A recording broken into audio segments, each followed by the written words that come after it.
بسم اللہ الرحمن الرحیم الحمد للہ رب العالمین الصلاۃ والسلام علی اشرف الانبیاء والمرسلین وعلی آلہ وعترتہ واہل بیتہ الطیبین الطاہرین المعصومین اما بعد فقد قال اللہ تعالی وتبارک فی محکم کتابہ المبین قولہ الحق بسم اللہ الرحمن الرحیم لقد کان لکم فی رسول اللہ اسوۃ حسنہ صلوات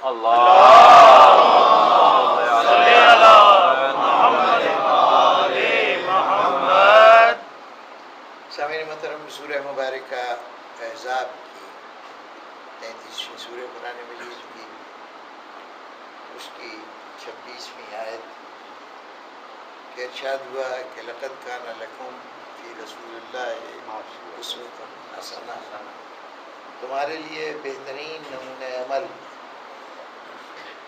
اگر کچھ ہے تو وہ رسول اللہ کی ذات میں ہے۔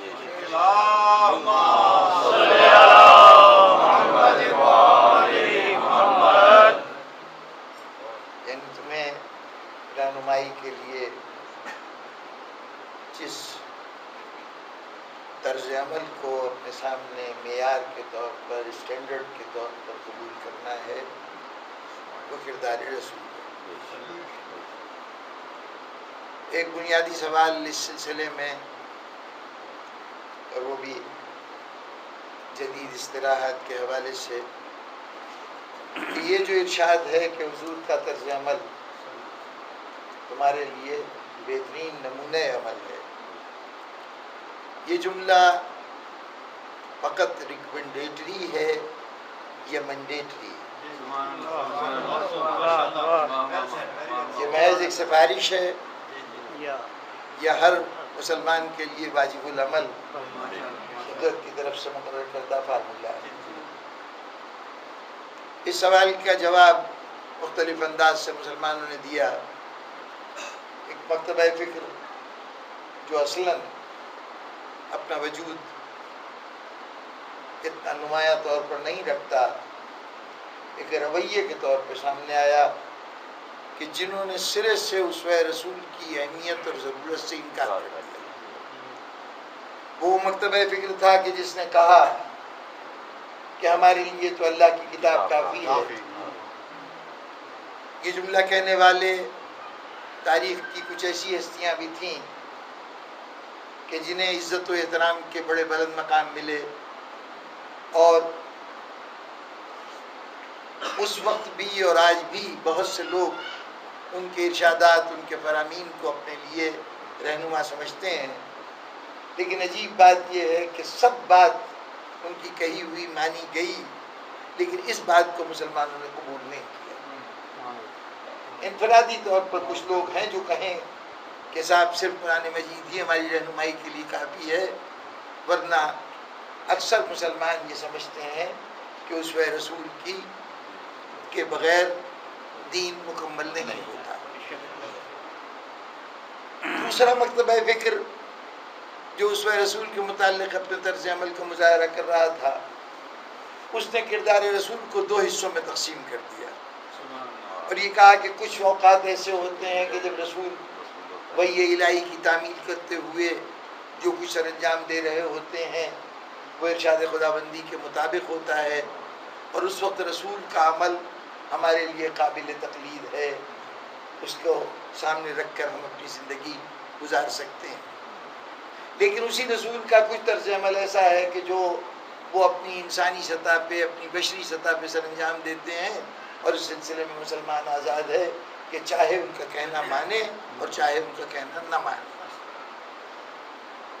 اور ظاہر ہے کہ پھر تیسرا مکتبہ فکر وہی ہو سکتا ہے جو یہ کہے کہ نہیں، اسوہ رسول ہمارے لیے واجب التقلید ہے، اور اس سے کسی صورت سے بھی فرار کی کوئی صورت بحیثیت مسلمان کے نہیں۔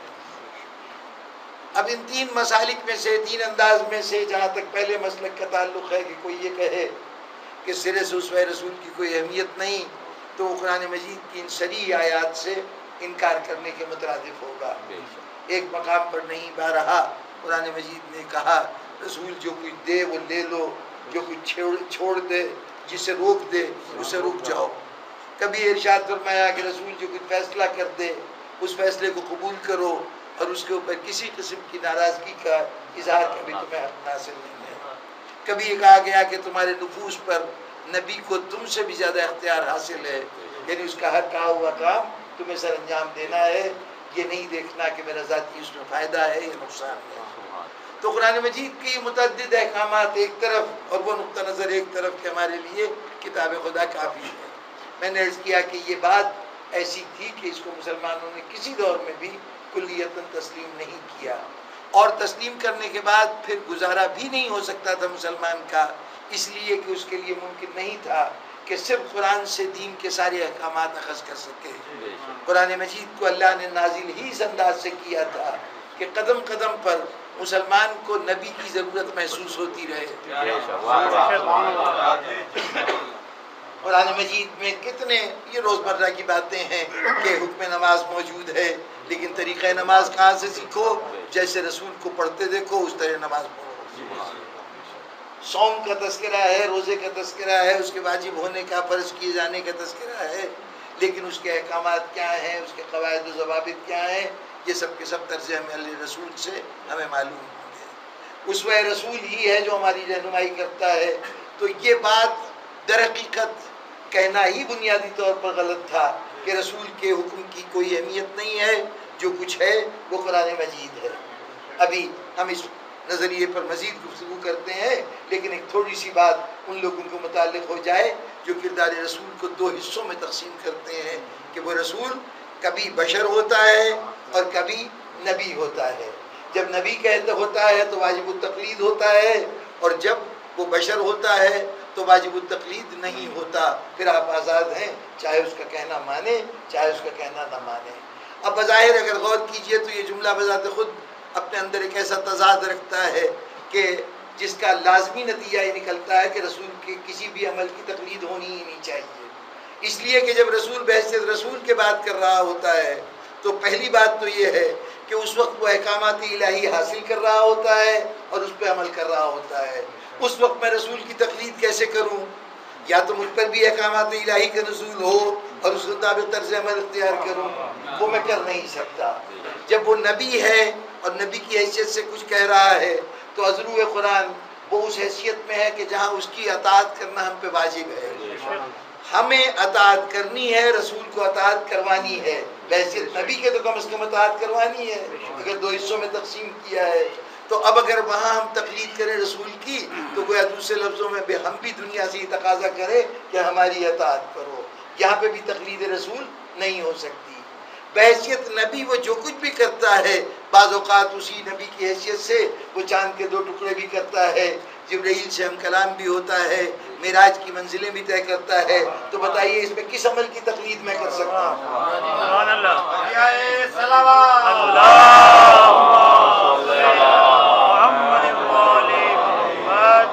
تو بحیثیت نبی میرے لیے تقلید ممکن نہیں تھی رسول کی، اور جب وہ نبی کی حیثیت سے نہیں بشر کی حیثیت سے حکم دے تو مسلمان فقیہ نے یہ حکم دیا کہ اس موقع پر رسول کی تقلید نہ کی جائے، اپنی مرضی کی جائے۔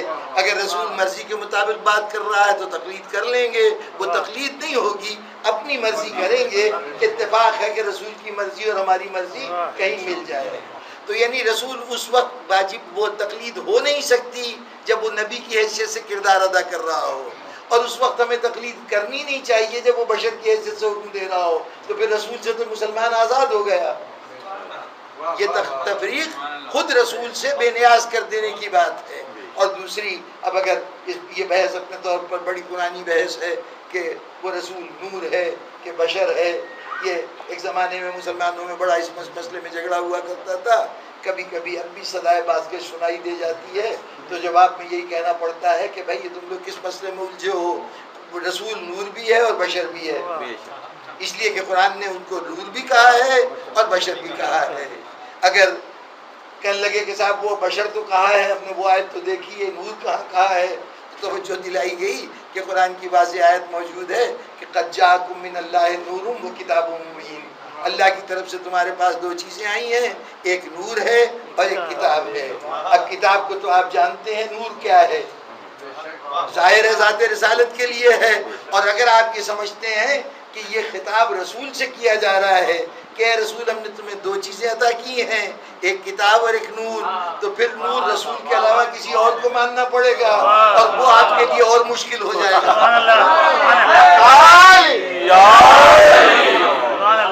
تو پھر آسان بات یہی ہے کہ رسول کو نور مان لیجیے، اسی میں آپ کی بچت ہے، ورنہ پھر دائرہ نور کو وسعت دینی پڑے گی اور کچھ اور شخصیتوں کو جن کا نام بھی آپ کے لیے گوارا نہیں ہے ان کو بھی دامن نور میں یکساں جگہ دینی پڑے گی۔ تو بہرطور نور بھی ارشاد ہوا اور یہ بھی ارشاد ہوا کہ ہم نے تمہیں نبی اے رسول ان سے کہہ دو کہ میں تمہاری طرح کا بشر ہوں، بس فرق یہ ہے کہ مجھ پہ وحی آتی ہے، میں اللہ کے اس وحی کے تحت زندگی گزارتا ہوں۔ تو اب بشریت کا بھی اعلان رسول فرما رہے ہیں اللہ کی زبان میں، اور اللہ ہی کی زبان میں اپنے نور ہونے کی بھی خبر ہمیں دے رہے ہیں۔ تو گویا ان دونوں کا رسول کی ذات میں پایا جانا، بنیادی طور پر یہ ہم نے سمجھ لیا کہ بشریت اور نور آپس میں متصادم ہیں، یہ ایک دوسرے کی ضد ہیں۔ نہیں، جب اللہ ایک ہی ذات میں بشریت بھی قرار دے رہا ہے اور نور بھی قرار دے رہا ہے تو اس کا مطلب ہے کہ نور اور بشریت میں کوئی ضد نہیں ہے۔ آپ نے سمجھا کہ جب بشریت کہیں گے تو اس کا مطلب یہ ہے کہ اب جو انسان عام طور پر ہماری زندگی میں خطائیں بھی ہیں، کوتاہیاں بھی ہیں، بھول چوک بھی ہے، بعض اوقات نافرمانی ارشادات خدا بند عالم بھی ہے، یہ سب چیزیں بشریت کی علامت ہیں۔ چنانچہ رسول جب بشر ہوتا ہے تو اس وقت وہ خطا بھی کر سکتا ہے، کوتاہی بھی کر سکتا ہے، نعوذ باللہ گناہ بھی کر سکتا ہے، یہ تمام چیزیں اس سے نسبت دے دی اور کہہ دیا گیا کہ اللہ تعالیٰ بس یہ احتیاط رکھتا ہے کہ اپنے نبی کو نعوذ باللہ گمراہی پہ زیادہ دیر قائم نہیں رہنے دیتا، لیکن وقتی طور پر گمراہ ہونے میں وہ رکاوٹ نہیں بنتا، نبی گمراہ بھی ہو جاتا ہے۔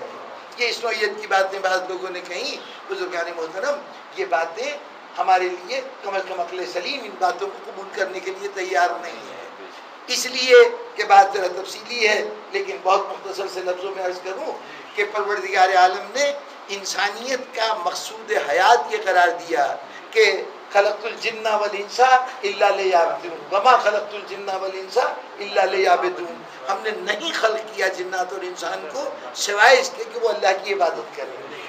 اب اگر انسان صرف اور صرف اللہ کی عبادت کے لیے خلق کیا گیا ہے تو پہلی بات تو یہ ہے کہ اگر وہ عبادت کے لیے خلق کیا گیا ہے اور انسان عبادت کر نہ سکے، ممکن نہ ہو اس کے لیے عبادت کرنا، یعنی تمام زندگی نہ صحیح کچھ لمحات ایسے ہوں کہ جب وہ اللہ کی عبادت کے دائرے سے باہر بھی نکل سکتا ہو اور وہ عبادت نہ کرنے کا پابند ہو اپنی تخلیق کے اعتبار سے۔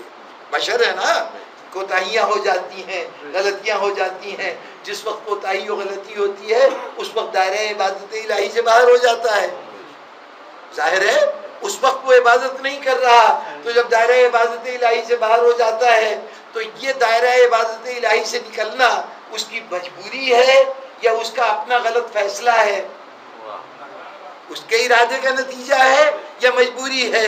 اگر مجبوری ہے تو اللہ کو حق نہیں پہنچتا کہ وہ انسان سے تقاضا کرے کہ ہم نے تو تمہیں صرف اور صرف عبادت کے لیے خلق کیا ہے، کیونکہ اگر صرف اور صرف عبادت کے لیے اللہ نے خلق کیا ہے تو انسان کے اندر ان بلٹ یہ صلاحیت ہونی چاہیے کہ وہ اگر کوشش کرے تو اس کا ہر لمحہ حیات عبادت میں صرف ہو، کیونکہ اگر خالق نے بنایا اس لیے ہے کہ یہ کام سر انجام دے، اگر انسان وہ کام سر انجام نہ دینے پہ مجبور ہو تو اس کا مطلب یہ کہ بنانے والے نے ناقص بنایا۔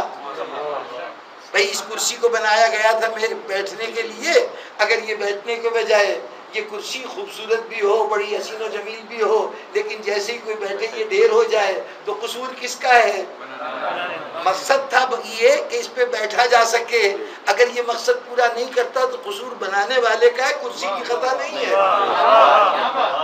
اگر اللہ نے انسان کو صرف عبادت کے لیے پیدا کیا ہے تو انسان اگر کبھی ایسی کیفیت اختیار نہ کر سکے کہ صرف عبادت کے علاوہ وہ دنیا کے اور ایسے کام کرے جو عبادت کے خلاف ہو، تو اگر یہ انسان نے مجبوری کی حالت میں کیا ہے، اپنے فطرت کی تقاضوں کے تحت کیا ہے، تو اس کا مطلب یہ ہے کہ یہ نقص جو تھا یہ اس کا تخلیقی نقص ہے، اس کی ذات میں موجود ہے۔ پھر یہ قصور خالق کا ہوگا کہ جو جس کام کے لیے انسان کو بنانا چاہتا تھا اس طرح کا انسان نہیں بن سکا۔ اگر وہ کوتاہی کرتا ہے تو یہ اگر خدا کی منشا کے مطابق ہے، خدا نے بنایا ہی ایسا ہے کہ لازماً برائی کرے، تو پھر ایسی صورت میں اللہ کو یہ تقاضا نہیں کرنا چاہیے کہ تمہیں تو ہم نے پیدائش سے عبادت کے لیے کیا ہے۔ یہ ارشاد یہ بتا رہا ہے کہ انسان کے اندر پوٹینشل کے طور پر، امکان کے طور پر، کامل طور پر معصوم ہونا شامل ہے۔ نعرہ تکبیر، اللہ اکبر، نعرہ رسالت، یا رسول اللہ، نعرہ حیدری، یعنی معصوم ہونا انسان کی صلاحیت میں شامل ہے۔ بلکہ یوں کہیے کہ جب انسان مکمل طور پر عبادت الہی کرے گا جس کے لیے خلق کیا گیا ہے، تو جب مکمل طور پر اپنے اس مقصد تخلیق کو پورا کرے گا تو اس کا زندگی کا ہر لمحہ اللہ کی عبادت میں گزرے گا۔ جب زندگی کا ہر لمحہ اللہ کی عبادت میں گزرے گا تو زندگی کا ہر لمحہ اطاعت الہی کا مظہر ہونے کی وجہ سے گناہ سے پاک ہوگا، برائی سے پاک ہوگا۔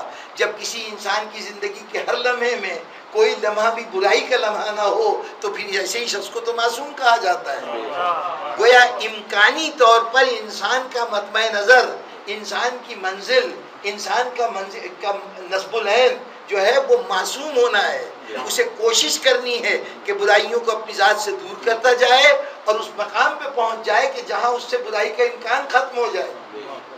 یہ انسان کا نصب العین ہے، نہ حاصل کر سکے اس کی کوتاہی ہے، لیکن بنایا اسے اس طرح سے گیا ہے کہ اس مقام کو حاصل کر سکے۔ اور ہم نے تاریخ میں دیکھا کہ وہ جو اللہ کے بنائے ہوئے معصوم ہیں ان کا مقام و مرتبہ اور ہے، ان کی بات نہیں ہو رہی، لیکن ہم نے دیکھا کہ کچھ افراد ایسے ہیں کہ جو ہمارے طبقے سے تعلق رکھتے تھے لیکن کردار کے اس مقام پہ پہنچے کہ جہاں معصوم نے کہا کہ تمہاری سوچ میں اور میری سوچ میں کوئی فرق نہیں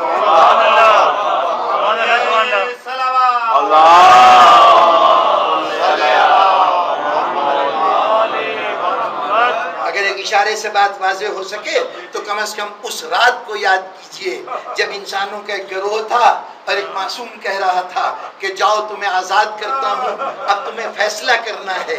اب اگر تمہارا فیصلہ، اب دیکھنا یہ ہے کہ تم کیا فیصلہ کرتے ہو۔ اگر ان کا فیصلہ اور معصوم کا فیصلہ ایک ہو جائے تو سمجھ لیجئے کہ بشریت مقام عصمت تک پہنچ گئی۔ تو بہرطور یہ انسان کے لیے اس کا نصب العین ہے کہ وہ عصمت کے مقام تک جانے کی کوشش جاری رکھے۔ اور چنانچہ اگر آپ فطرت انسانی کو دیکھیے تو اس کی کیفیت یہ ہے کہ اپنی زندگی کے ہر شعبے میں جب کبھی کسی ایسے کی تلاش کرتا ہے جس کے سپرد کسی نوعیت کی جزوی قیادت بھی دینی ہو تو پہلا ترازو اس کے سامنے ہوتا ہے کہ یہ خطاؤں سے پاک ہے کہ نہیں۔ مجھے مریض کو دکھانے کے لیے کسی طبیب کی ضرورت ہے، معلوم ہوا فلاں طبیب بڑا حاذق ہے اور بڑے اچھے نسخے لکھ کے دیتا ہے اور اس کا علاج عموماً کارآمد ثابت ہوتا ہے، لیکن ان میں خرابی ہے۔ اور خرابی کیا ہے کہ کبھی کبھی بے خیالی میں وہ بجائے دوا کے زہر تجویز کر دیتے ہیں،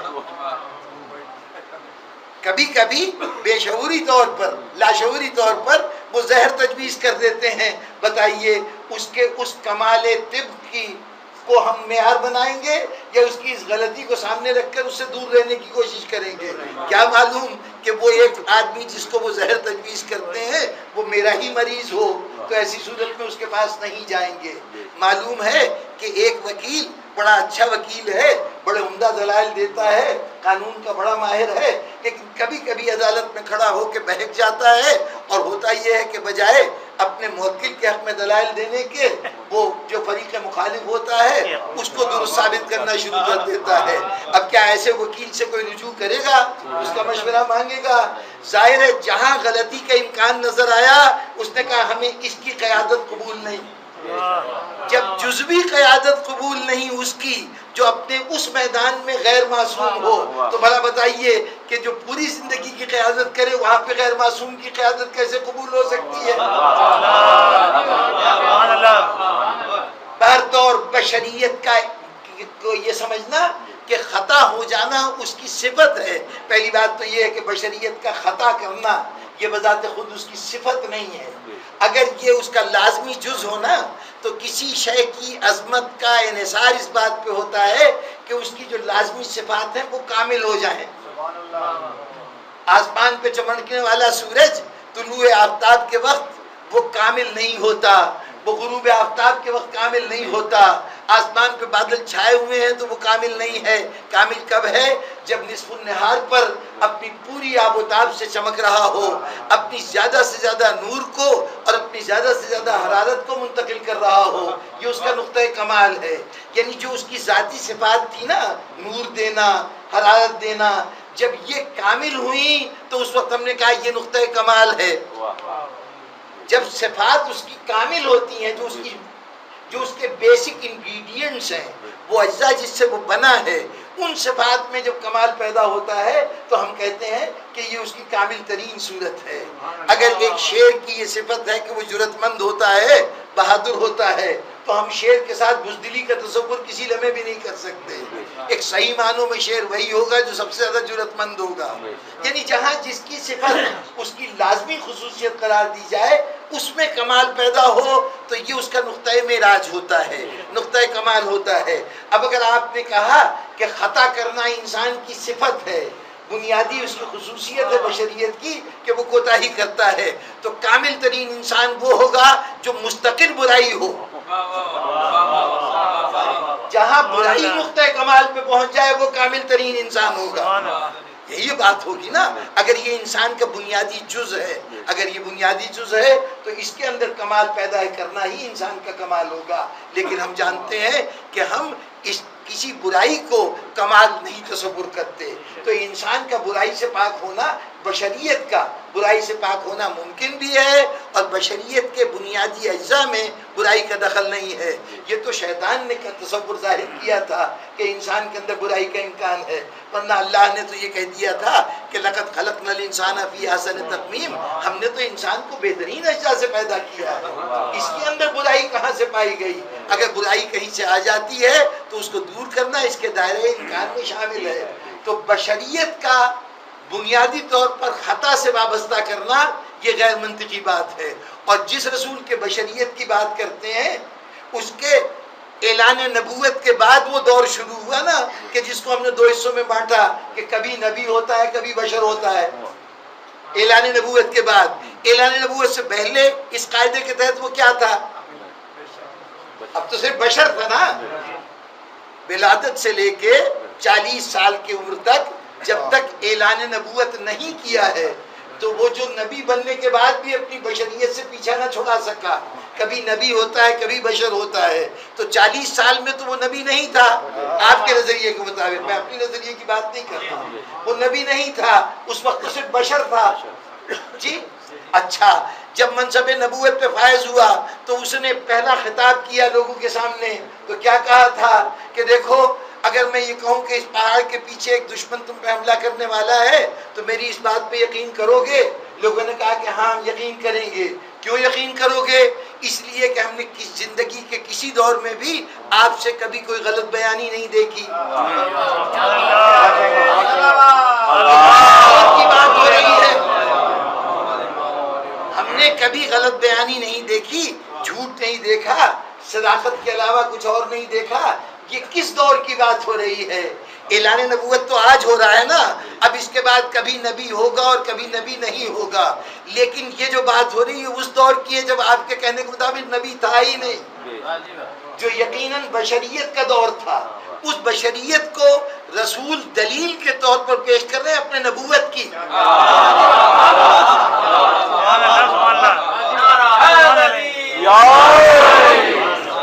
اتنی کامل بشریت ہے کہ اس کو دلیل کے طور پر پیش کر رہے ہیں کہ اب اس کے علاوہ اب کوئی، یعنی اگر اس دور بشریت کے پاکیزگی کو مانتے ہو، ہر عیب سے بلند و بالا مانتے ہو، تبھی تم میری نبوت کو مانو گے۔ میری نبوت کو نہیں مان سکتے اگر اس بشریت کو ہر عیب سے پاک تم نے نہیں مانا۔ تو جس کی وہ بشریت جو اعلان نبوت سے پہلے کی بقول آپ کے حتمی بشریت تھی، وہ اتنی پاک و پاکیزہ ہو تو اعلان نبوت کے بعد وحی کی رہنمائی ملنے کے بعد اب اس کی بشریت داغ کیسے ہو سکتی ہے؟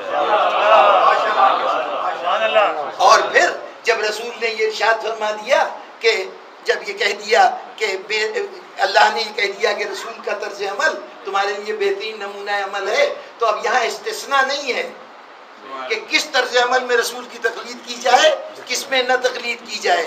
جب استثناء اللہ نے نہیں رکھا تو میں کون ہوتا ہوں کہ کہوں کہ جناب جب نماز روزے کی بات کریں تب تو وہ نبی ہوتے ہیں، اور جس وقت وہ کھجور کے پودوں کے افزائش کے سلسلے میں یا اس میں پھلانے کے سلسلے میں کوئی مشورہ دے تو پھر اس وقت تمہارے دل چاہے مانو یا نہ مانو۔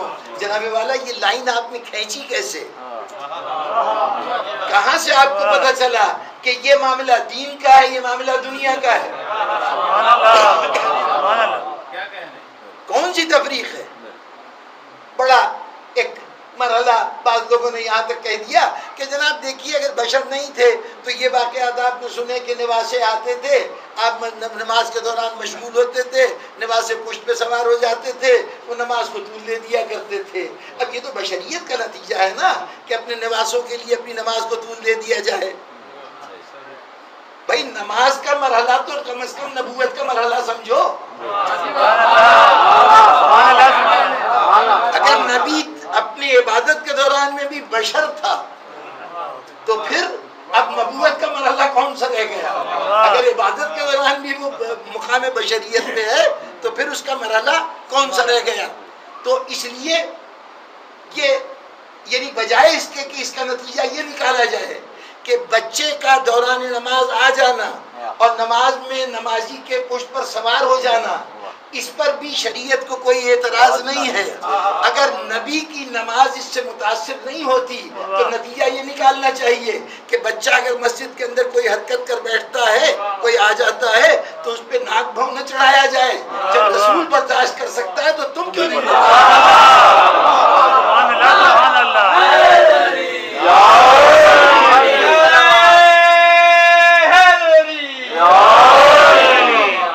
دیکھیے جناب والا، حسنین کا مقام اپنی جگہ، ان کی عظمتیں اپنی جگہ، لیکن جب مسجد میں دوران نماز آئیں گے تو خدا کی عبادت ہو رہی ہے، اس وقت ان بچوں کا آنا جیسے یہاں پر حسنین کا مقام بے مثال ہے ویسے ہی نمازی بھی تو بے مثال ہے نا۔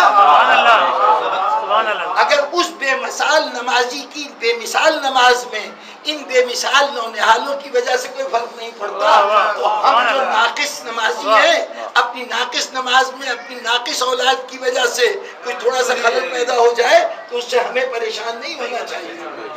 یہ نہ سمجھیے کہ یہ کوئی خصوصی بات ہے، اگر یہ استثنائی بات ہوتی نا، ایکسیپشنل بات ہوتی تو پھر رسول کی طرف سے یہ بیان ہوتا کہ یہ صرف مجھے حق حاصل ہے کہ میں نوازوں کے لیے اپنی نماز کے دوران سجدے کو طول دے سکتا ہوں، تمہیں یہ حق حاصل نہیں ہے۔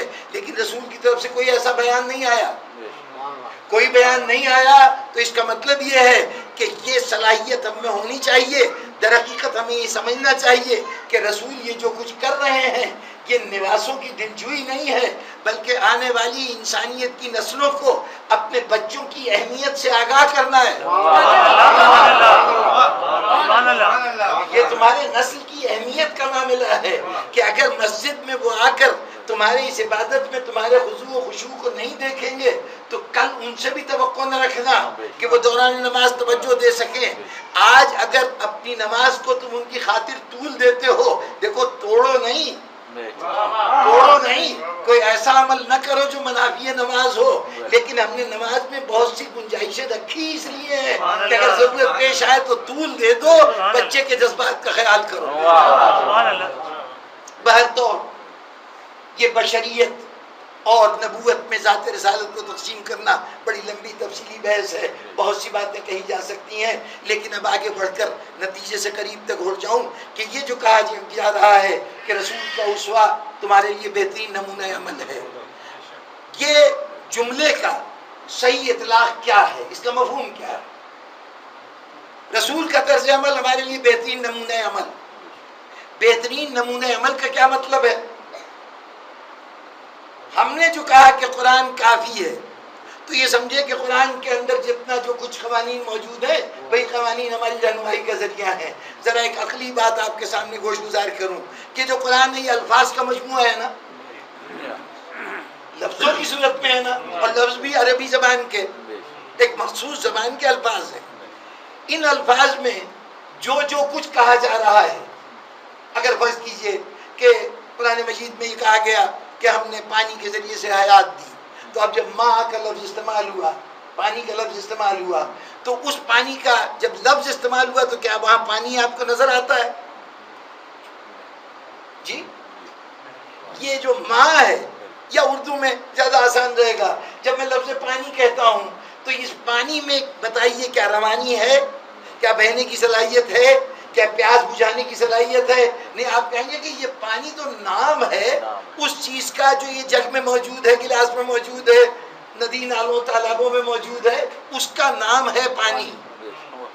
یعنی یہ لفظ جو ہیں یہ علامت ہیں، حقیقت کہاں ہے؟ اس بہتے ہوئے دریا میں، اس سمندر میں۔ ایسا تو یہ پانی علامت ہے، ایک علامت ہے جسے ہم اردو بولنے والوں نے اس سے مراد لیا پانی۔ اب اگر کسی ایسے معاشرے میں چلے جائیں جہاں اردو نہیں جانتے، وہاں میں پانی پانی چیختا رہوں، کوئی شخص بھی پانی لا کے مجھے پیش نہیں کرے گا، پیاس سے مر بھی جاؤں تو پانی کوئی نہیں پلائے گا، اس لیے کہ وہ پانی جانتے ہی نہیں کس چیز کی علامت ہے۔ جی، لیکن اگر طلب کے وقت میں بجائے منہ سے پانی کہنے کے یہ جگ سامنے رکھ دوں کہ یہ خالی ہے، اس کے اندر پانی لا دو، یا پانی دکھا دوں کہ یہ پانی چاہیے، تو اب کسی زبان سے واقفیت کی ضرورت نہیں۔ کیوں؟ اس لیے کہ جب تک علامت بول رہا تھا تو وہ علامت میری علامت تھی، آپ کی علامت تھی جو اس زبان سے واقف ہیں۔ جو اس زبان سے واقف نہیں، ان کے نزدیک اس لفظ کے وہ معنی نہیں ہے، لیکن جو پانی تھا وہ لفظ نہیں تھے، حقیقت تھی۔ یہ فقط الفاظ جو ہیں یہ اعتبار ہے کہ ہم نے لفظ پہ الف زبر پا نون زیر یہ نی، اس کو ہم نے کہا اس سے مراد یہ چیز ہے۔ حقیقت کیا ہے؟ یہ چیز، وہ لفظ علامت ہے۔ پوری جتنی زبان کے تحت کہی جانے والے جتنے الفاظ ہیں وہ سب علامت ہیں، حقیقت ان کی ان اشیاء میں ہے جن کے لیے وہ لفظ استعمال ہوتے ہیں۔ قرآن مجید الفاظ کا مجموعہ، اس کے اندر جو کچھ بیان کیا گیا یہ علامت ہے، اس کی حقیقت کہاں ہے؟ اس کی حقیقت کہاں ہے؟ کہیں تو حقیقت ہونی چاہیے، کہیں نہ کہیں حقیقت ہونی چاہیے۔ اب جنہوں نے کہا ہمارے لیے کتاب خدا کافی ہے، انہوں نے در حقیقت یہ کہنا چاہا کہ قانون سازی کا کام قرآن کرتا ہے۔ وہ یہ سمجھے کہ ہمارے لیے قانون دینے کا کام قرآن کا کام ہے۔ جناب والا، قرآن قانون ساز نہیں ہے، قرآن قانون کا مجموعہ ضرور ہے، قانون ساز نہیں ہے۔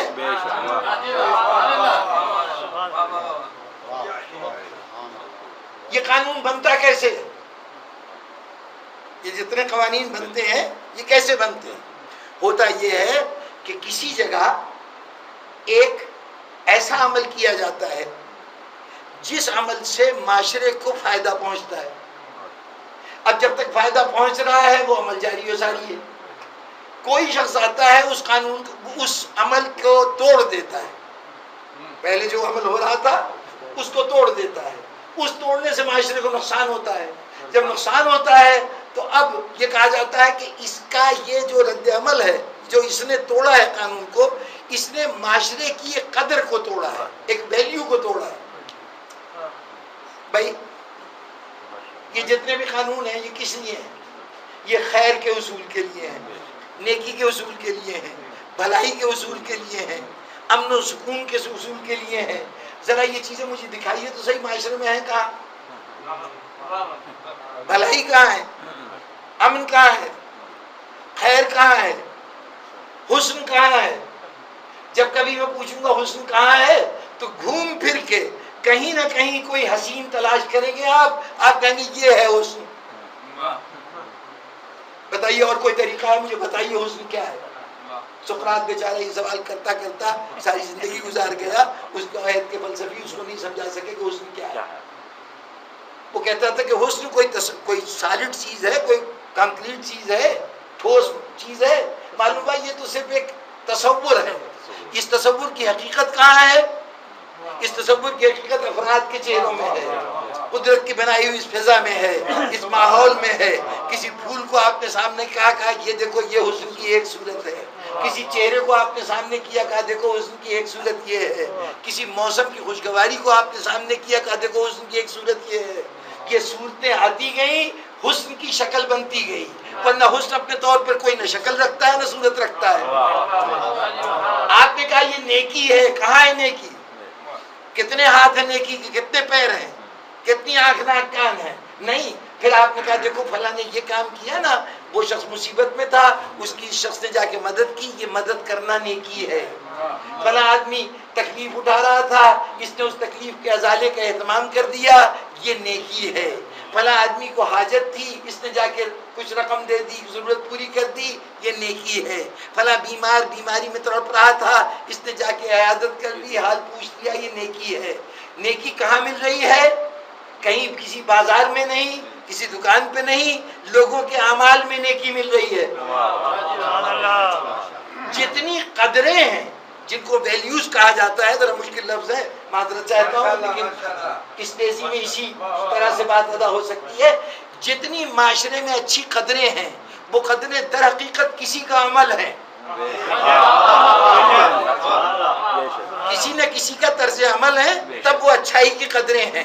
اچھا، ان قدروں کو کوئی شخص توڑتا ہے، نیکی کی جگہ وہ برائی کرتا ہے، کسی کے اچھے احسان کے بدلے میں وہ احسان فراموشی کا مظاہرہ کرتا ہے، کسی جگہ کے حسن کو بگاڑ کر بدصورتی میں ڈال دیتا ہے. ایسے موقع پر اب ضرورت ہوتی ہے کہ اس کو اس عمل سے روکا جائے، اس لیے کہ وہ قدر کو مجروح کر رہا ہے، اس عمل کے پیدا کردہ معیار کو مجروح کر رہا ہے. اس کے لیے پھر قانون بنتا ہے، دیکھو بدصورتی پیدا نہ کرو، دیکھو معاشرے کے امن کو نقصان نہ پہنچاؤ، دیکھو معاشرے میں نیکی کو اختیار کرو، بدبدی کو اختیار نہ کرو. اب جتنی بھی باتیں ہیں اس قدر کا تحفظ ہے. قدر کیا تھی؟ کسی کا طرز عمل. قانون نام ہی اس کا ہے کہ جو اچھے اعمال مثالی نمونے کے اعمال ہیں ان کے خلاف قدم اٹھایا جائے تو قانون بنتا ہے. اب قانون بننے کے لیے قرآن کو نہ دیکھو، قرآن نہ قانون بنا سکتا ہے نہ اس کو اختیار ہے بنانے کا، وہ تو مجموعہ قوانین ہے. یہ قانون آئے کہاں سے ہیں؟ یہ قانون کسی کے کردار سے آئے ہیں. اس کردار کا دوسرا نام ہے اسوہ رسول.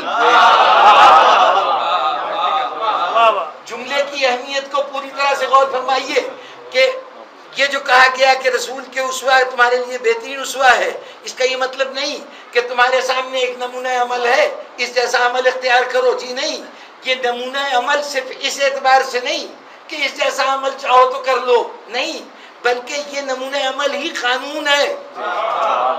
نہیں، بات اب بھی واضح نہیں ہوئی. لوگ سمجھتے ہیں کہ رسول قرآن کا تابع ہے. ہم سمجھتے ہیں کہ قرآن نے حکم دیا، رسول نے اس حکم پہ عمل کیا. جی نہیں، رسول نے کر کے دکھایا، قرآن نے اس کو قانون کی شکل میں اپنے اندر بات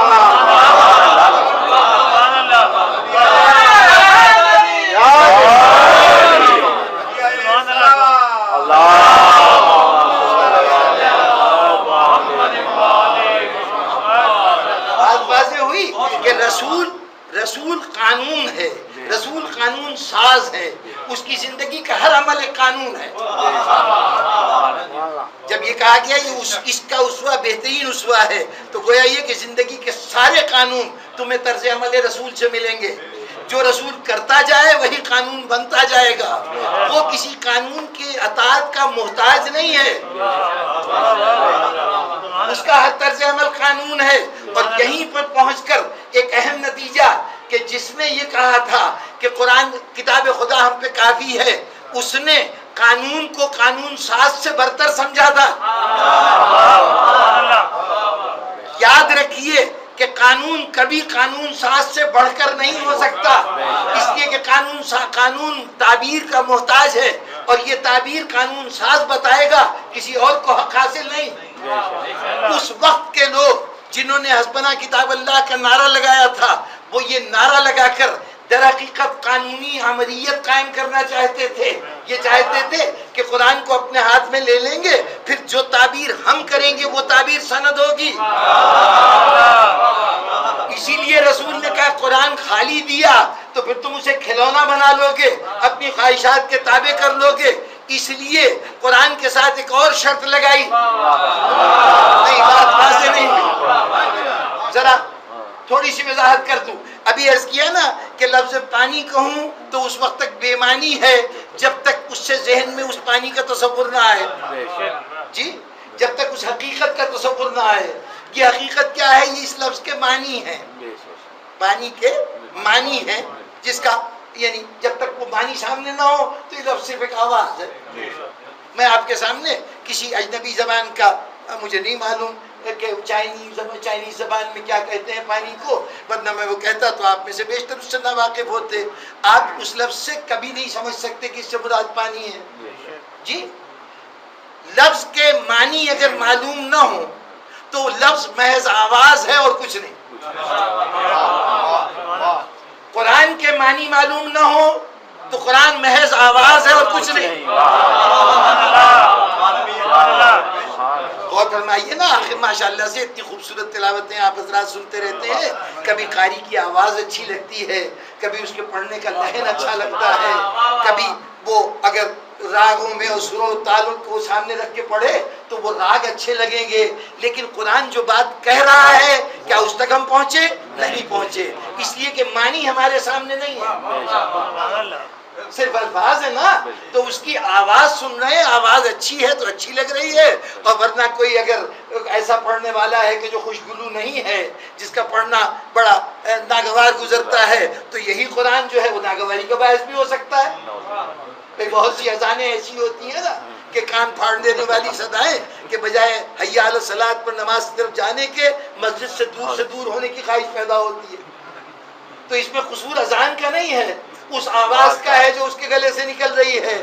اب چونکہ ہم اذان کو صرف آواز کے طور پہ سن رہے تھے, اس کے معنی و مفہوم پیش نظر نہیں تھے, تو آواز اچھی نہیں لگی تو مسجد سے دور ہو گئے, اچھی لگی تو قریب چلے گئے. اگر معنی پہ توجہ ہوتی تو ہمیں اس کی پرواہ نہ ہوتی آواز کیسی ہے, ہم اس کے معنی میں جو پیغام دیا گیا تھا اس پہ عمل کرتے. جی, تو قرآن مجید بھی جب تک معنی اس کے سمجھ میں نہ آئے اس وقت تک ہمارے لیے قرآن صرف آواز ہے. اس آواز کے اگر خوشگلوئی کے پس منظر میں ہے تو وہ آواز اچھی لگے گی, ورنہ وہ قرآن مجید بھی اچھا نہیں لگے گا. جی, اگر قرآن مجید ایک آواز ہے معنی کے بغیر تو اب قرآن مجید کے معنی کہاں ہیں؟ ہم نے کہا جناب یہ لغتیں رکھی ہیں عربی زبان کی, اسے کھول لیجئے اور اس کے اندر معنی معنی. اب اگر لغت کھولی تو اب اس کے اندر معلوم ہے جی مولا کے 40 معنی ہیں. اب یہاں جس نے یہ لفظ ادا کیا ہے یعنی خدا نے یا اس کے رسول نے, تو ان کی مراد کیا تھی؟ اب یہ کون بتائے کہ ان 40 میں سے ان کی مراد کیا تھی؟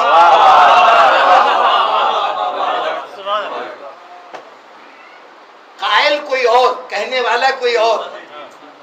لغت پہ جا کے میں نے معنی دیکھے, وہاں ایک سے زیادہ معنی ملے. اب یہ فیصلہ کرنا میرے لیے مشکل کہ یہ معنی اس کی مراد ہے بھی کہ نہیں. ابن مسکوہ ایک فلسفی گزرا ہے, شروع میں اس کا دماغ خراب ہو گیا, اس نے قرآن مجید کے اندر تضادات تلاش کرنے شروع کیے. ایک آیت ڈھونڈتا تھا اور پھر اس کے متضاد کوئی ایسی ڈھونڈتا تھا اس کے خیال میں, دیکھیے یہاں اللہ نے یہ بات کی اور یہ اس کے بالکل الٹ کہی ہے. یہ تضادات جمع کرتا رہا اور ہر جگہ اعلان کرتا تھا کہ میں قرآن کے تضادات جمع کر رہا ہوں اور جلدی میری کتاب منظر عام پہ آئے گی جس میں تمہیں نظر آئے گا کہ قرآن تو متضاد باتوں سے بھرا ہوا ہے, اس میں کنٹرڈکشنز ہیں, ایک دوسرے کی نفی ہے باتوں کی. یہ بات معصوم تک پہنچی تو انہوں نے اپنے ایک ایسے شخص سے کہ جس کا تعلق اس کے ابن مسکوہ سے بھی تھا, اس کے پاس بھی جایا کرتا تھا, اس سے کہا کہ میاں جانا تھوڑے دن اس کے پاس رہنا, اس کے بعد کسی دن یوں ہی باتوں کے دوران کہہ دینا کہ جناب یہ جو آپ نے کہا ہے کہ یہ آیت اس آیت کے خلاف ہے, تو کیا جو معنی آپ لے رہے ہیں کیا اس لفظ کے یہی ایک معنی ہے؟ وہ یقیناً سمجھدار آدمی کہے گا نہیں, ایک لفظ کے کئی معنی ہوتے ہیں. تو کہا کہ پھر یہ کہنا کہ جی پھر اس بات کا کیا ثبوت ہے کہ جو معنی آپ لے کر کہہ رہے ہیں یہ آیت فلاں آیت کی ضد ہے, کیا کہنے والے کا بھی یہی مقصد تھا؟ یہ بات جا کے اس نے کہی، اور جب وہ بات ساری سن چکا تو اس کے اوپر حیران ہو کے کہنے لگا یہ بات تم اپنی طرف سے نہیں کہہ سکتے۔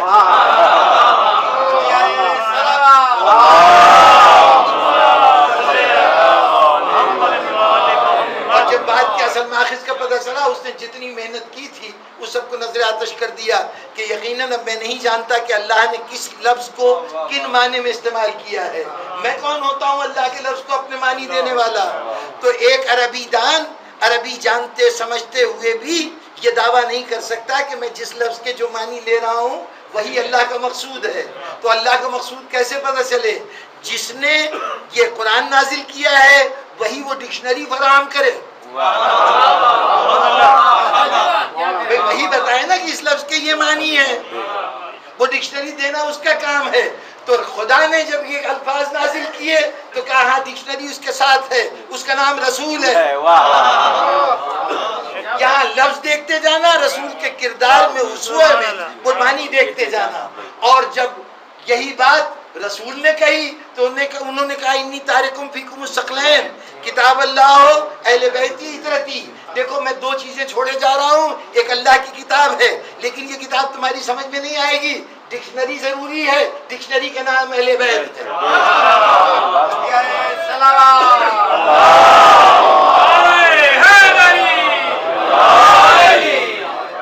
تو بس سامعین محترم، اسوہ رسول ہمارے لیے صرف ایک پریسیڈنس نہیں ہے، ایک صرف عمل کی ایک صورت نہیں ہے، بلکہ قانون ہے، قانون کا سورس ہے، قانون ساز ہے، اور یہ قانون ساز اصل قانون سے افضل ہے۔ کوئی یہ نہ سمجھے کہ قرآن کی توہین کر رہا ہوں، جناب قرآن خدا کا کلام ہے تو یہ بھی خدا کا رسول ہے، یہ کوئی یہاں کی بنی ہوئی چیز نہیں ہے، دونوں وہیں سے آئے ہیں۔ اب اس میں سے جس کو اس نے رسول بنا کے بھیجا اسے کتاب دے کے بھیجا ہے، یہ کتاب والا ہے، کتاب رسول والی نہیں ہے، یہ ملکیت رسول ہے، رسول اس کی ملکیت نہیں ہے۔ تو فضیلت کس کی ہوئی؟ قانون ساز کی۔ قانون کی فضیلت نہیں ہے کوئی یہ کہے کہ جی قانون افضل ہے، در حقیقت جو یہ کہتا ہے کہ قانون ساز سے افضل ہے، وہ طریقہ قانون کو اپنے ہاتھ کا کھلونا بنانا چاہتا ہے کہ جب چاہے جو تعبیر کرنا چاہے کر دے، تعبیر وہ کرے جس نے قانون بنایا ہے۔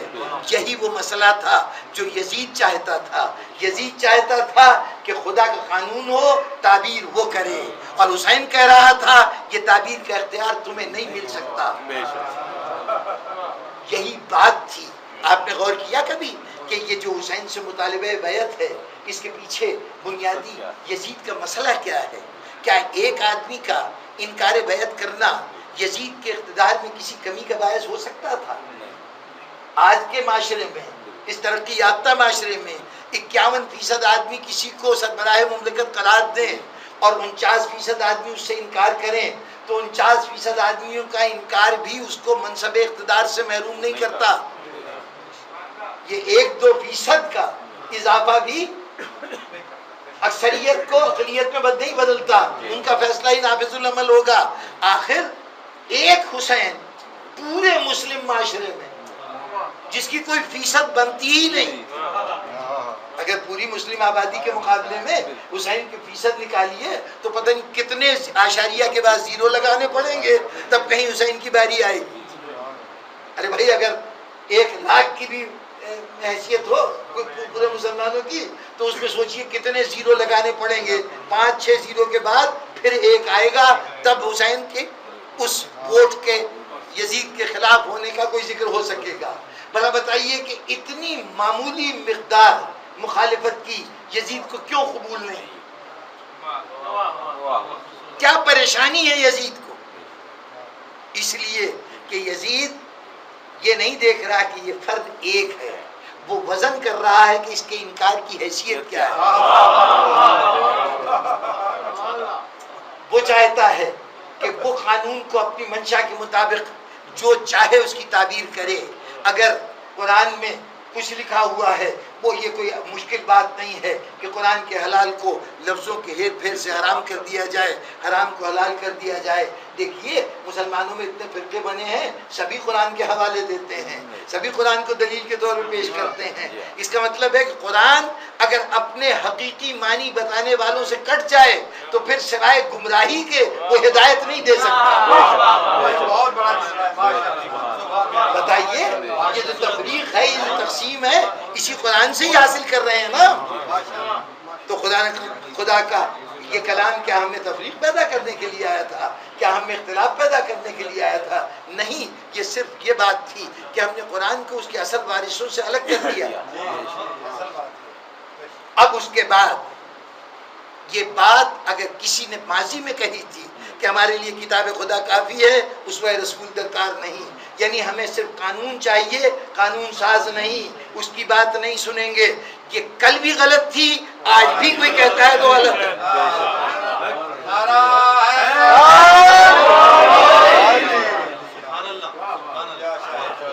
وہ تو وہ لوگ تھے کہ جو ذات رسالت سے بہت قریب رہ کر فیض کردار رسول جتنا حاصل کر سکتے تھے اس کا موقع ان کو میسر تھا، کریں یا نہ کریں وہ اور بات ہے، موقع میسر تھا۔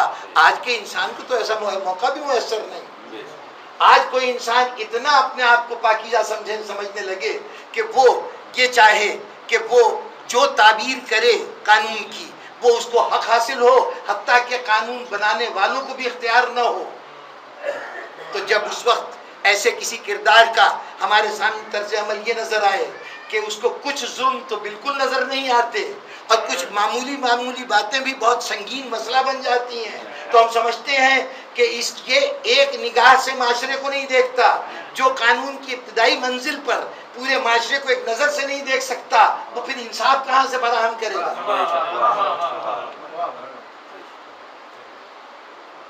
کیا ہر طرف ہونے والا یہ قتل و غارت گری، یہ کسی خاص مسلک کے لوگوں کا نشانہ بننا آج تک کسی کے حصے انصاف کو حرکت نہیں دے سکا؟ جو ایک تماچے کے اوپر ہنگامہ کھڑا کر دیتے ہیں، وہ 19 آدمیوں کو گولی سے مارے جانے پر ان کا عدل و انصاف خاموش رہتا ہے۔ وہ یہ کہیں کہ قانون کی جو تعبیر ہم کریں گے وہ حرف آخر ہوگا، پھر ایسا ہی حرف آخر ہوگا کہ ان پر ایک دفعہ الزام لگے گا تو اس الزام کا کبھی جواب نہیں دیا جائے گا، وہ اقتدار کو اپنے ہاتھ سے نہیں چھوڑیں گے، دوسری مرتبہ پھر ان پہ الزامات لگیں گے تو عدالت کے قانونی نقطوں کی نظر وہ ساری باتیں کر دی جائیں گی، نہ وضاحت پہلے کی گئی نہ وضاحت آج کی گئی۔ ایسے لوگ یہ کہیں کہ قانون ہمارے ہاتھ میں کھلونا ہونا چاہیے، ہم جس طرح سے دل چاہے تعبیر کریں، یہ تعبیر کم از کم اسلام کے بتائے ہوئے قواعد کے مطابق نہیں ہو سکتی۔ آپ حق کے قانون سازی کسی سے چھین لیجئے، کہہ دیجئے کہ نبی کو قانون بنانے کا اختیار نہیں ہے، تب تو جس کو دل چاہے آپ قانون ساز قرار دیں، لیکن اصولی طور پر قانون ساز سے قانون کو بنانے کا اور قانون کی تعبیر کرنے کا حق نہیں چھینا جا سکتا۔ اگر میں رسول کو نہیں سمجھتا قانون ساز، کسی اور کو سمجھتا ہوں، میں کہتا ہوں کہ عوام کو حق حاصل ہے کہ اپنے لیے قانون بنائے، رسول کو قانون بنانے کا حق حاصل نہیں، بسم اللہ کر لیجئے آپ، لیکن جب تک قرآن کی آیت موجود ہے کہ رسول کا طرز عمل ہی تمہارے لیے قانون ہے، اسوہ حسنہ ہونا، اس کا مطلب ہے یہی تمہاری ویلیو ہے، یہی تمہاری وہ قدر ہے جس کو توڑا جائے تو قانون کی ضرورت ہوتی ہے اور وہ رسول ہی بتائے گا کہ اس کے توڑنے کی کیا سزا ہونی چاہیے۔ تو جناب والا، میں نے عرض کیا کہ یزید اور حسین کا مسئلہ ہی یہ تھا کہ یزید یہ چاہتا تھا کہ قانون کی تعبیر اپنی مرضی سے کرے، حسین کہہ رہے تھے کہ نہیں، قرآن کے معنی وہی لوگ ہیں جن کو اللہ کے رسول نے اس منصب کے لیے نامزد کیا ہے، جنہیں خدا نے قرآن کے ساتھ دنیا میں بھیجا ہے، اور جن سے قرآن کے الگ کیے جانے پر قیامت کے دن قرآن بارگاہ خداوندی میں فریاد کرے گا کہ پروردگارا اس قرآن کو اس قوم نے اکیلا چھوڑ دیا، اکیلا چھوڑ دیا، یعنی دوسرے لفظوں میں ان ذوات سے الگ کر دیا جن کے ساتھ ان کو نازل کیا گیا تھا۔ اکیلے چھوڑنے کی شکایت اس لیے ہے کہ اگر معنی سے لفظ کو الگ کر دیا جائے تو لفظ بے بس ہو جاتا ہے۔ قرآن نے کہا میں بے بس ہو گیا اس لیے کہ میرا ربط ان سے توڑ دیا گیا جن کے ساتھ میری وابستگی تھی۔ یزید یہ چاہتا ہے کہ حسین سر جھکا دیں، اور یزید جانتے ہیں، دیکھیے ایک سوال اکثر ہوتا ہے کہ چاہیے یہ تھا بھئی تمہارے مسلک میں تو تقیہ جائز ہے، حسین نے تقیہ کیوں نہیں کر لیا؟ حسین نے اس مرحلے پہ تقیہ کیوں نہیں کر لیا؟ بزرگان محترم، آپ مقام اور منصب کو سمجھنے کی کوشش کیجئے۔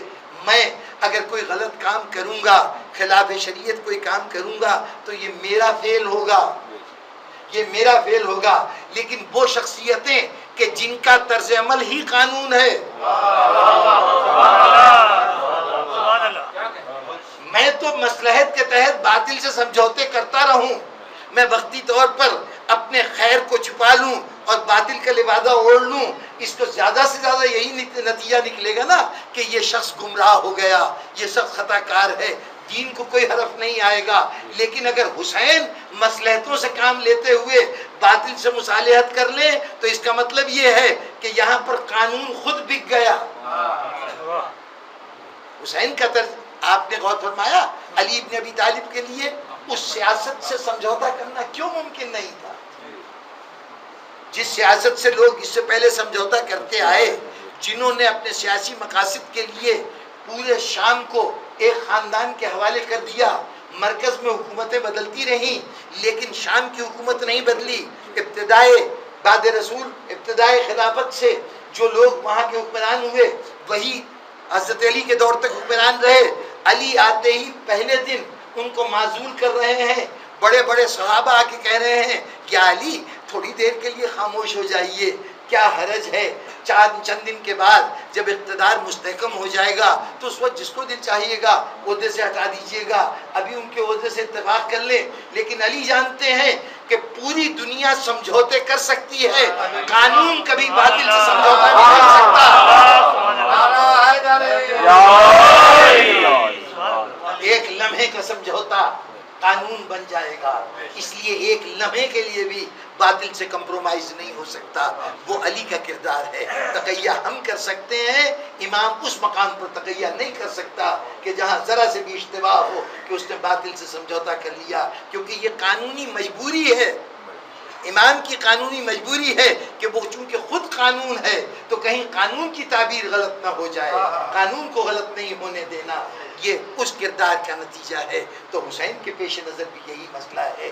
آج جو مدینے کو چھوڑ رہے ہیں تو اس لیے چھوڑ رہے ہیں کہ اس قانون کو بچانا ہے کہ اس میں کوئی رد و بدل نہ ہونے پائے، حکمران اپنی منشا اور خواہش کے مطابق اس کو موم کی ناک نہ سمجھیں اور اپنی خواہشات کے تحت اس کو نہ موڑیں۔ چنانچہ حسین نے مدینہ چھوڑا، آج کل کا زمانہ حسین نے مکے کو آباد کیا ہے۔ کہنے کو معمولی بات ہے کہ حسین نے مدینہ چھوڑا مکے چلے آئے، مدینہ چھوڑا مکے چلے آئے، یہ معمولی سی بات لگتی ہے۔ دو قریب کے شہر، کوئی 250 میل کا فاصلہ ہے درمیان میں۔ اس زمانے میں عام سی بات تھی کہ لوگ مکے سے حج کے لیے جاتے تھے، عمرے کے لیے جاتے تھے۔ پھر حسین کے نانا کا پرانا وطن ہے مکہ، حسین تو مدینے میں پیدا ہوئے ہیں لیکن اصلاً تو مکے سے ہی تعلق ہے، وہیں سے حسین آئے ہیں۔ کوئی بڑی بات نہیں لگتی، لیکن حسین سے پوچھیے کتنی بڑی بات تھی، کتنی بڑی بات تھی، آسان بات نہیں تھی۔ یہ رجب کا پورا مہینہ جو پچھلا گزرا ہے نا، تو حسین کا طرز عمل کیا تھا؟ کبھی ماں کی قبر پہ جا کے بیٹھ جاتے تھے، کبھی نانا کی قبر پہ جا کے بیٹھ جاتے تھے، سارا دن قبر پہ بیٹھے ہوئے، کچھ ایسا لگتا ہے جیسے سرگوشیاں ہو رہی ہیں، نہ معلوم کیا منصوبے بن رہے ہیں۔ چہرے پہ ایک مستقل فکر تھی۔ 28 رجب وہ دن آیا کہ جس دن حسین نے اہل مدینہ کو بتایا کہ ہم ترک مدینہ کر رہے ہیں۔ بزرگان محترم، اہل مدینہ پہ جو کیفیت گزری ہو، ظاہر ہے کہ یہ حسین مدینے کا دل تھا، مدینے کی روح تھا۔ جب حسین مدینہ سے جائے گا تو مدینہ ویران ہو جائے گا۔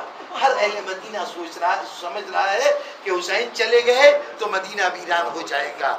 جو ان کے دل پہ گزر رہی ہے وہ اپنی جگہ، لیکن حسین کے دل پہ کیا گزر رہی ہے؟ حسین کے لیے نانا کی قبر کو چھوڑنا، یوں سمجھیے زندگی کے سب سے بڑے سرمایہ کو چھوڑنا۔ حسین جب کبھی کسی مرحلے پر ذرا سے بھی فکر مند ہوتے تھے تو نانا کی قبر پہ آ جاتے تھے، ایسا لگتا تھا جیسے ماں کی آغوش میں آ گئے ہو، ایسا لگتا تھا کہ تمام سکون یہاں نانا کی قبر سے ملتا ہے۔ آج مصائب گھیر کر آ رہے ہیں، مصائب چاروں طرف سے آ رہے ہیں اور حسین کو اپنی پناہ گاہ سے باہر نکلنا پڑ رہا ہے، اس آغوش سے باہر نکلنا پڑ رہا ہے جہاں حسین کو سکون ملتا ہے۔ یہ حسین کے لیے بہت بڑا مرحلہ ہے، بڑا مشکل مرحلہ ہے، لیکن بزرگان محترم میری نظر خانہ حسین میں عالم تصور ہی ہے جو وہاں تک جا سکے، ورنہ نگاہوں کی کیا مجال کہ ان حدود میں قدم رکھیں۔ گھر میں بیٹھی ہوئی بی بی کا تصور آتا ہے کہ جو سب سے زیادہ پر امید ہے کہ اور کوئی جائے نہ جائے، علی اکبر کی بہن تو ضرور جائے گی، جو سمجھتی ہے کہ جب بھائی جائے گا تو مجھے کیسے چھوڑ سکتے ہیں، لیکن یہ پیغام سنا۔ بنت امام تھی، جانتی تھی کہ حکم امام مصلحت سے خالی نہیں ہے۔ یقیناً امام اگر کہہ رہے ہیں کہ فاطمہ صغریٰ نہیں جائے گی تو یقیناً اس کے اندر مصلحت ہوگی، کوئی سبب ہوگا، لیکن فاطمہ صغریٰ اپنے دل کا کیا کرے؟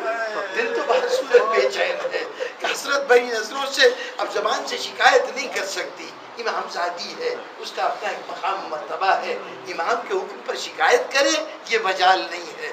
شکایت نہیں آئی، کسی سے یہ نہیں کہا کہ امام اپنا فیصلہ بدل دیں، لیکن دل کی تمنا کبھی نگاہوں میں آنسو بن کے جھلکتی تھی، کبھی امید بھری نظروں سے بابا کو دیکھتی تھی، کبھی بھائی کی طرف دیکھتی تھی، کبھی ماں کی طرف دیکھتی تھی، لیکن ہر طرف سے جب مایوسی ملی اور حسین سوار ہو کے چلنے لگے، روانہ ہو گئے، تو کچھ دیر کے بعد آخر عباس نے کچھ دیکھا، بارگاہ حسینی محض کی مولا صغریٰ پیچھے پیچھے آ رہی ہے۔ چلتا ہوا قافلہ روکا گیا، حسین گئے، جا کے بیٹی کو گلے سے لگایا، بیٹی تجھے تو خدا حافظ کہہ کے آئے تھے، بیٹی پیچھے کیوں آ رہی؟ بابا مجھے ایسا لگتا ہے جیسے کوئی اندر سے کہہ رہا صغریٰ پھر بابا کو دوبارہ نہیں دیکھ سکے، بابا مجھے ایسا لگتا ہے کہ میری زندگی کے بس یہ آخری ایام ہے، آپ کی واپسی تک میں سلامت نہیں رہوں گی، تو بابا ایک دفعہ دل چاہتا ہے کہ پھر آپ کی زیارت کروں، اور بابا میرا بھائی علی اکبر جا رہا ہے، علی اکبر کو تو دنیا دیکھنے کے لیے آتی ہے، میں کیسے اس کو خدا حافظ کہہ دوں؟ میرا دل چاہتا ہے ایک مرتبہ نظر بھر کے بھائی کو دیکھ لوں۔ بھائی کو دیکھتی رہی، زیارت کرتی رہی، آخر ایک مرحلہ آیا کہ حسین نے کہا بیٹی اب راستہ کھوٹا نہ کرو، ہمیں طویل سفر طے کرنا ہے، اجازت دو۔ فاطمہ صغریٰ راستے میں بیٹھ گئی، قافلہ چلا گیا، دھول اڑتی رہی، فاطمہ کے سر پہ پڑتی رہی۔ سامعین محترم، یہ کون سا موقع تھا؟ یہ کون سا موقع تھا؟ وہ علی اکبر جو برچھی کھا کے زمین پہ گرا تھا نا، بابا پہنچا، بوڑھا باپ پہنچا، بیٹا علی اکبر اب آخری لمحے تمہارے، کوئی فرمائش ہے، کوئی آرزو ہے؟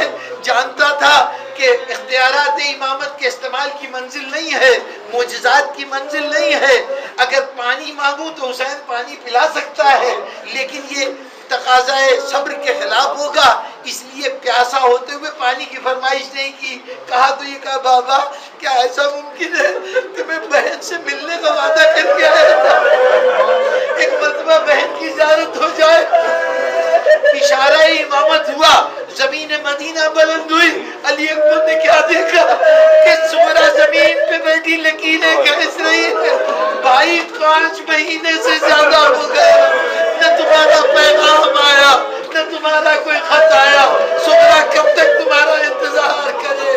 اتنے میں جناب ام سلمہ کو دی گئی خاک نے خون بن کے اعلان کیا، صغریٰ اب انتظار نہ کر، اب علی اکبر کبھی نہ کیا۔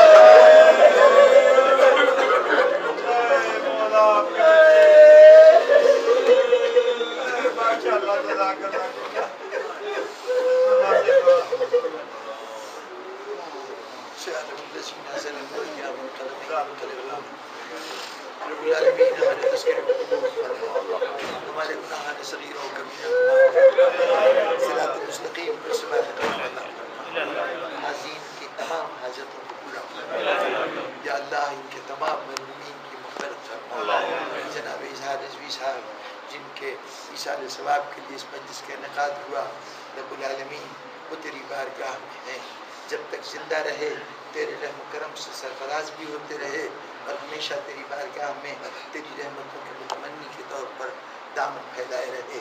یا اللہ اب ان کو تیری طرف سے مغفرت کی بھی ضرورت ہے، رحمت کی بھی ضرورت ہے، اور سب سے بڑی بات ان ہستیوں کی شفاعت کی ضرورت ہے جن کی محبت میں انہوں نے زندگی گزاری. یا اللہ ان کو ان تمام نعمتوں سے مالا مال. یا اللہ ان کی اور ان کے ساتھ اس گھر سے تعلق رکھنے والے تمام مرحومین کی، اور ان کے ساتھ یہاں پہ بیٹھے ہوئے تمام مومنین سے تعلق رکھنے والے وہ تمام ہستیوں کی جو تیری بارگاہ میں پہنچ چکے ہیں. یا اللہ ان سب کے درجات کی بلندی کی دعا ہے. یا اللہ ان سب کے عزت و توقیر میں روز حشر اضافے کی آرزو ہے. ان سب کے لیے ہماری دعا ہے کہ یا اللہ ان کو جناب فاطمہ زہرا کی شفاعت، انہیں شفیع المسلمین جناب رسالت مآب صلی اللہ علیہ وسلم کی نظر کرم سے سرفراز ہو. یا اللہ ہماری اس عبادت کو قبول فرما. جناب اشار رضوی صاحب کے آخرت کی منزلوں میں اس عبادت سے حاصل ہونے والے اجر و ثواب کو ان کا توشہ آخرت قرار دے. رب العالمین مومنین کی جتنی آرزویں ہیں اپنی ذات سے متعلق، اپنے اعزاء سے متعلق، اپنے دوست اور احباب سے متعلق، یا ان لوگوں سے متعلق کہ جنہوں نے ان کے سامنے یہ سمجھ کر کہ یہ ایک ایسی جگہ جا رہے ہیں جہاں دعائیں قبول ہوتی ہیں، اپنی دعائیں امانتاً سپرد کی ہیں. رب العالمین ان سب کی دعاؤں کو قبول فرما، ان سب کی آرزوؤں کی تکمیل فرما. یا اللہ تمام آرزوؤں کی ایک آرزو کہ اس ذات کا ظہور فرما دے، اس فرزند زہرا کا ظہور فرما دے جس کا اس ماہ سے خصوصی تعلق ہے. رب العالمین اس کے ظہور کو تیرے دین کے ظہور کا ذریعہ سمجھتے ہیں، اور در حقیقت ہم اس کے ظہور کے سائے میں تیرے دین کو غالب ہوتا دیکھنا چاہتے ہیں. یا اللہ ہمیں یہ سعادت عطا فرما دے، اور اگر ہمیں یہ موقع مل جائے، ہماری خوش نصیبی ہو کہ امام کی زیارت نصیب ہو، تو ہمیں ان لوگوں میں شمار فرما کہ جو امام کے مددگار ہوں. اللہ تقبل منا انک انت السمیع العلیم. ایک سورہ فاتحہ اور ایک سورہ اخلاص اپنے مرحومین کے لیے بھی بالخصوص جناب اظہار رضوی صاحب اور ان کی اہلیہ کی ساری سلام.